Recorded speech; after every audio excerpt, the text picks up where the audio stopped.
with the latest on the corporate front, all the market trends, expert opinion, and sound business advice.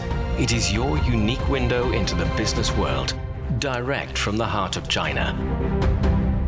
Hello and welcome to Biz Today. I'm Zhao Yang in Beijing. Coming up, we'll have half an hour of business news and analysis. On today's show, the IMF has downgraded the U.S. economic forecast to 1.8% this year. How could the U.S. trade policy backfire for its own economy? And in China, robots compete with humans in the world's first humanoid half marathon. And now let's begin with our top story. A CNN report says the U.S. government tariff and trade policies hurt small businesses domestically. It says the tariff has sent the costs higher, stifling the growth and expansion plans. The report says the U.S. government's moves are threatening to kill American businesses.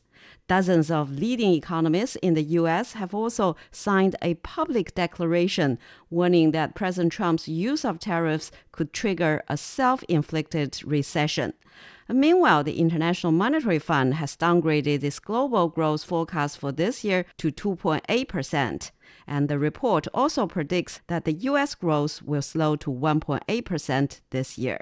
So what are the impacts of the U.S. tariff policies on not only the U.S. but also the global economy?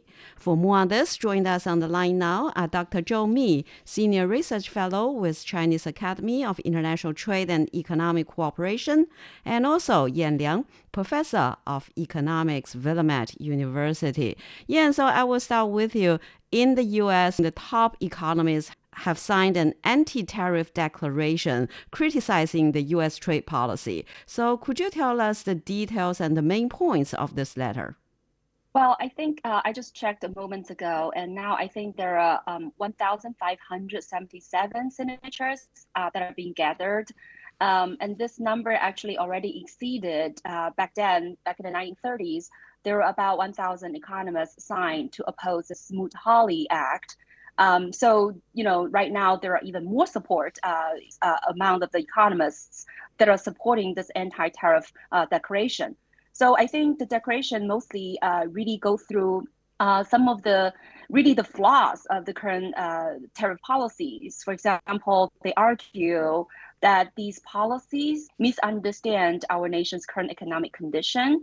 It misdiagnoses the nature of our nation's economic ills, and it repudiates long-standing and widely accepted economic first principles. So essentially, what this letter is saying is that these tariff policy is built on the theories and failed understanding of the U.S. economy, and it violates the principles that help to build the U.S. peace and prosperity, and therefore they call for a reversion of the current administration's trade policy. And Dr. Zhou Mi, so in what way do you think this trade war might backfire for the U.S. economy? Well, if you're looking at the influence of this trade war, I would say that it is there are several different channels. The first one that we know that import of the products to the United States will have a higher price, and that is not so good for the consumers and also supply chains. So for the people who are involved in this kind of supply chains, they may face a higher cost of buying the things. And second, I think it's not also it will also put some stress on the investment. We know that investors are looking for a sustainable and stable environment. So if they are not able to predict a better future, maybe they will have not, kind of decisions on whether they should come to United States or not. I think that if they are building a higher tariff war, I think that the enterprises they are doing businesses in the United States will be even more expensive. So for the investors, maybe most of them are trying to think about the balance between the profits and the cost, and it's really a challenge for them. And I think the third channel will be the monetary policies. Although Donald Trump declared that he will get so many more tariffs based on the higher tariff rate, I don't think that will be the case, because if you're looking at the fact that many of this import of United States has been diversified or decreased or suspended in the short term.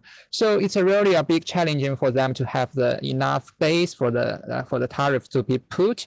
And without the base, I don't think that how can the tariffs income will become our important source of this income of the government, and it will even worsen the situation of the fiscal policies and also the balance of the United States, and put it in a much higher dangerous things. And the fourth one, I think, is the most important thing is about its position of the United in the world economy orders and the governance system. I think that multilateral system is one of our bases for us to have a sustainable global trade. Without that, without enough trust or credit, I don't think that any other countries will respect the United States, and that is really a dangerous thing for United States to play in such a global governance system. And yeah, so a CNN report says the U.S. government's tariff and trade policies hurt the domestic small businesses. So how? Well, I think the understanding here is that the small businesses, they don't have as much bargaining power as the larger businesses, right? So when you think about the importers or the big box retailers like Walmart or Target, they import a lot from foreign countries, especially countries like China. But they have stronger bargaining power. So they may be able to ask the suppliers, from these foreign countries to hold down the cost, not to pass on the tariff costs on them. So they may be able to share a little bit the tariff costs. But for the smaller businesses, they don't have the bargaining power to do so. And so that would hurt the small businesses in a much more negative way. And so I think that's one of the problems. And then the second problem is that we know the small businesses, usually they already have very small wiggle room in their profit margin. So they simply just cannot have the deep pocket like those big companies that are able to tolerate rising costs by thinning their margins. These smaller businesses, they don't really have that sort of margin to be able to tolerate the rising cost. So I think overall, this kinds of impact, right, would be more felt by small businesses. Not to mention, they are not as flexible either, like their bigger counterparts that are able to maybe swiftly to find other connections, find other suppliers. They are simply not in the same position to do that. And I think this is especially concerning for the economy, because we know in the US, for these small businesses, these are defined as the employers that have fewer than 50 workers. They pretty much employ near half of the U.S. Labor force. So they are really critical provider of employment and job growth and economic growth. So if these small businesses are going to cut back on their investment and shrink their operations, then that really is going to hurt the job market and also hurt economic growth, and things could cascade downward from that point on. So I think it's really a very significant downside of these kinds of tariff policy. And yeah, also the Federal Reserve Chairman Jerome Powell warned that the tariffs could pose a challenge for the U.S. Central Bank regarding choosing between controlling inflation and boosting growth. So how do you explain that? Well, this is clear that the Federal Reserve has a so-called dual mandate. So on the one hand, they need to achieve price stability. On the other hand, they need to try to maximize employment. So we know that the tariff could lead to these sort of double whammies, right? On the one hand, as Dr. Zhou talked about, prices are going to rise, and that would create inflation. As a matter of fact, the IMF has forecasted the U.S. inflation rate would be at 3% in 2025. Revising their earlier forecast by almost full 1 percentage point. So as you know, the Fed is targeting about 2% inflation. So if the inflation is going to climb up to 3%, there's no way the Federal Reserve would want to cut their interest rates. And yet at the same time, if the economy really slow down, right now, the IMF again predicted that the US has a 40% chance of hitting a recession. And some other, financial institutions put the number higher, like JP Morgan Chase has put the probability at 60%. But whatever that may be, the economic slowdown is very clear. As you talked about at the beginning of the show, that the IMF has revised downwards the U.S.'s growth rate, right, from 2.7% to now 1.8%. So I think with the economic slowdown, the Fed is going to lower the interest rate. But if the inflation is going to go up, they're going to try to increase the interest rate. So I think, Jerome Powell is putting this difficult position. And so that's why he kept saying, the Fed has to remain vigilant and have to look at the data to decide what the next move is. And yet I think President Trump has been pressuring Jay Powell to lower the interest rate, right? And says things like, that he pretty much just threatened, right? That Powell, if he does not cut interest rate, then he says something along the terms of the termination, the term, cannot come fast enough. And that really sent the stock market to a tailspin. And so later, I think Donald Trump again reneged on what he said. He said, well, I have no intention firing Powell, but truth to be told, he actually has no authority to fire Joe Powell, simply because he doesn't lower the rate as the president mandates, because the president does not have the power to order the Fed chair to lower interest rate. So anyways, I think the long story short is that the Fed is data dependent. When the U.S. is, having this risk of stagflation, right, stagnation of the economy and inflation at the same time, the Fed would not simply follow what the president wants and cut the interest rate. And Dr. Zhou Mi, so the U.S. stocks have suffered from huge volatility recently, and also we see the dollar index, the gold prices, and also those movements, coupled with the rise of the long-term treasury yields. So what do you make of the financial market turmoil? Definitely, when the investors are trying to look at the future of the U.S. economy, because that is the baseline, they want to make the judgment on whether they should put their assets in. So they are saying there's so many fluctuation about the market. And the reason is very simple, because government, the administration is trying to change the policy so frequently. So I think that for the investors, they should try to think about what will happen. I still remember maybe half a year ago, when the investors are already started to have more cash instead of just putting their money in the stock market in the United States. So I think that when they are looking at the real economy, they have so many impacts on the financial markets and also the relations between the real economy and the virtual economies.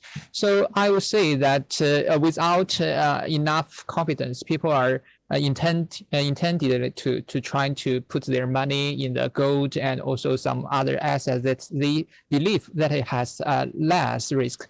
But in the past, when the people are trying to make the basket of investment or the investment portfolio, they will take the U.S. Treasury debt as one of a very important choices. But now they are saying that is not so stable, and maybe in the future there will be more risks. So as you mentioned about the interest rate of the 10 years of the Treasury bonds, I think that is also a reflection about the people's attitudes. Without enough confidence and stability, people are intended to make a short-term judgment and short-term decisions on what they are going to do. So that will also increase a lot of frictions on the people when are changing from one portfolio to another, and that will also increase the cost of doing that. And when we are saying that happened, although I believe that U.S. economy is pretty strong right now, but with so many costs, I think that it will gradually happen the resilience of the U.S. economy, and it will have a lot of widespread effects on the related economies, including their allies of Canada, Mexico, or other countries. So I don't think it's a really wise choice to give so many fluctuation and changes about the policies. And Yan, so some U.S. economists warn that the Trump administration is repeating the mistakes made by the U.S. in the 1930s. And back then, many economists have argued that back then the Smoot-Hawley Tariff Act was one of the trigger for the Great Depression. So what do you think are the parallels between what's going on now and what happened in 1930s? Well, I do think that there are a lot of parallels. Back then, the Smoot-Hawley Act basically raised the U.S.'s average tariff rate to 25%. And right now, with the 90-day pause, the U.S. average tariff rate is about 22%. So we're really not too far from what happened back then. But at the same time, I also think that we still don't know what will happen 90 days once the expiration date came, whether or not the tariff will be reimposed. That would boost the US's average tariff rate to 27%. So that would be even more than what happened back in the 1930s. And second is, I know that, at that time, because the U.S. initiated the trade war, the tariff war, countries had a tit for tat, and it basically escalated. Now, I think most of the countries are still looking forward to some sort of a trade deal with Trump administration. And so they are still not retaliating just yet, of course, with the notable exception of China. But if this kind of deal making does not come through, then I think countries will start, escalate the tariff war. They will start to have the retaliations. Then this kinds of, downward escalation is going to start. And then that would easily bring us back to that, 1930s era, where these kinds of trade barriers simply drag the U.S. economy to a recession. And it also, of course, devastated the global economy as well. So I think, this kind of danger is very real because as far as what we understand so far, about 34 countries, according to the White House, this week has already have already sat down with the White House and talk about trade deals. But none of the countries seem to really accomplish and really sort of have a real sort of trade deal that is being inked at this point. So we know that trade deal, usually takes very long time to go through, not to mention Trump being so unpredictable. Countries don't really know what Trump wants. At least, from the example of Japan, they did what they can. They made all the concessions, but that still doesn't seem to placate Donald Trump. So I think it will be a very difficult and very uncertain process, whether or not countries are able to, satisfy Trump's demand and really reach that trade deal and really put these tariffs behind. So I think we're in the real danger right now. Although I think that Trump has backed down a little bit and talking about will substantially lower the tariff with China. And that's the same thing with Treasury Secretary Bessent. Basically, in a private event, he also said the current status quo with China is not unsustainable. So I think the White House has released some signal that they will de-escalate, with the tariff war with China. So there's some hope, but I think it still remains to be seen to see how the White House is going to clean up the mess and really reverse course. And Dr. Zhou Mi, so a clear and consistent message from China is that China is open to trade negotiation with the U.S., but any talks should be based on respect. So what's the outlook of that? Yeah, I agree that, the talk is good for both sides and also the rest of the world. So the real fact is that how can we start the negotiations based on the mutual respect? I think that for both sides, we have to recognize that, no matter China or United States, we are the huge country in the world. We have to be responsible for what we are doing or what we are going to do. So actually, I think this trade war or tariff war has been raised by United States. So if they want to have some talk, so they should try to show their not only the attitude but also some of the actions. So in my understanding, that China want to do a lot of openness with our friends, including United States, if they are going to have some get some support to the enterprises and also give some support to the market, we can do that. So in the previous several years, we have seen there are so many restrictive measurements taken by the United States. So if they are trying to do more, I think that we can start from that. And based on this kind of actions and messages, we are able to try to discuss what we can do, not only trying to return to the beginning point, or we can do even further. I think there are still so many things that we have to work together to address the challenges of the both countries and also the world. We have to try to think about what we can do to improve the welfare for the both sides, for the people, and also support the resilience of the supply chain. I believe that we can do more based on the mutual trust, and that should be shown first by, some of the actions instead of just some words. Well, we're speaking with Dr. Zhou Mi from the Chinese Academy of International Trade and Economic Cooperation, and also Yan Liang, professor of economics, Willamette University. And after a short break, in China, robots compete with humans in the world's first humanoid half marathon. Stay with us.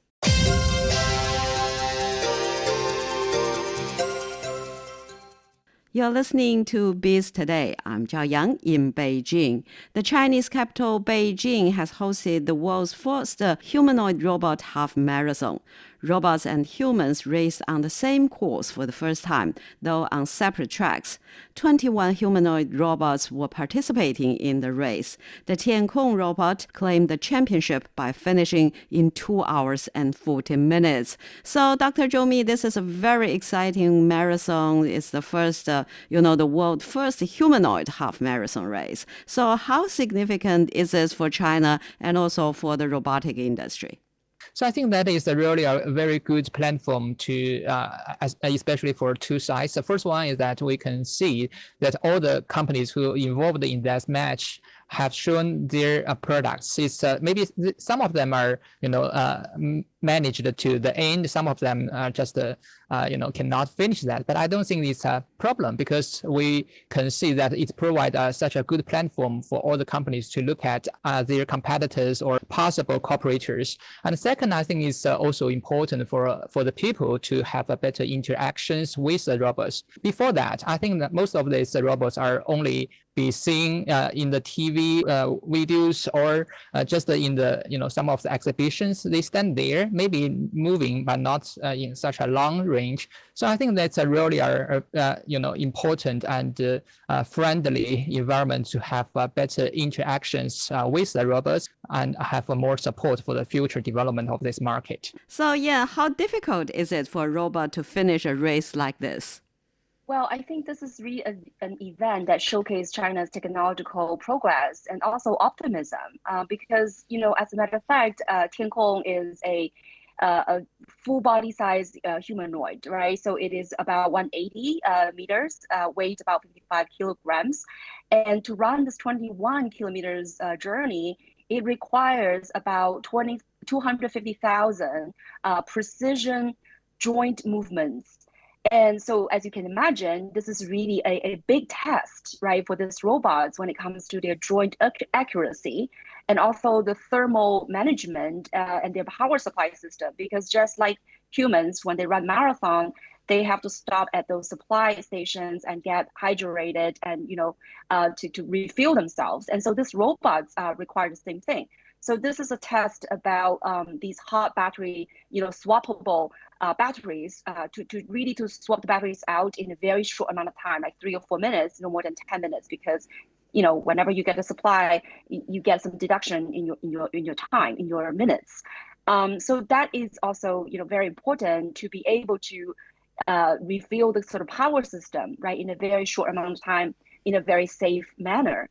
And other than that, there's also a lot of control algorithms and also the communication interface interference that need to put in place to make sure that the robots know the road conditions to be able to react to any unexpected events, right? If there are people who are too close to them or there are bumps on the road, they need to be able to make instant decisions and adjust their behaviors.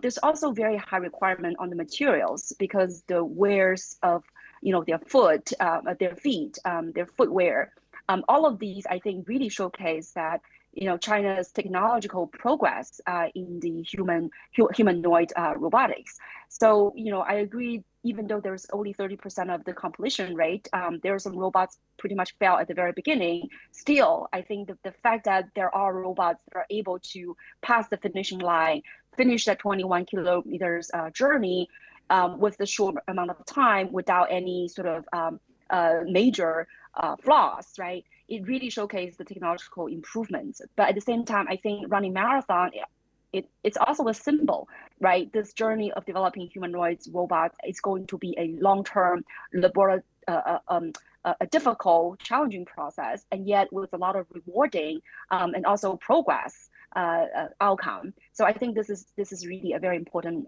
event and a hallmark, I think, in China's robotics history. And yeah, so now robots are deeply integrated with a new generation of information technology, including AI. So what are some of the main application fields, and in which sectors have the use of this kind of robot expanded rapidly? Well, I think these robots are really general purpose technologies.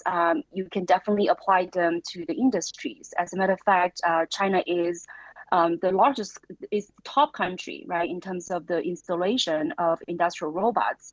It basically installed half of the global industrial robots for, again, manufacturing for industry. China's, in terms of the robots intensity, is ranking only behind South Korea and Singapore now, so ranked the third. So that means, in the industry sector, there could be a lot of utilization of robots to perform, advanced manufacturing, and that would help to streamline production, reduce waste, improve quality, and also really boost the efficiency and productivity. These robots can definitely also be used in the service sector. So it could be ranging from, you can think of delivery, you can think of any types of, household chore, right? And those, some of the very simple repetitive work can be easily replaced by these robots. And there are also other work like tourism, research and development. These robots will be able to do things that are dangerous, that are not very easily accessible by human beings. So I think there is just very large potential for these robots to be utilized in various industries, and that would definitely help to boost efficiency. I think the matter of fact is that as China is facing some labor shortages in the long term, I think these robots would be really very helpful. Well, we're speaking with Yan Liang, Professor of Economics, Willamette University, and also Dr. Zhou Mi from the Chinese Academy of International Trade and Economic Cooperation. And that's all the time we have for this edition of Biz Today. I'm Zhao Yang in Beijing. Thank you so much for listening.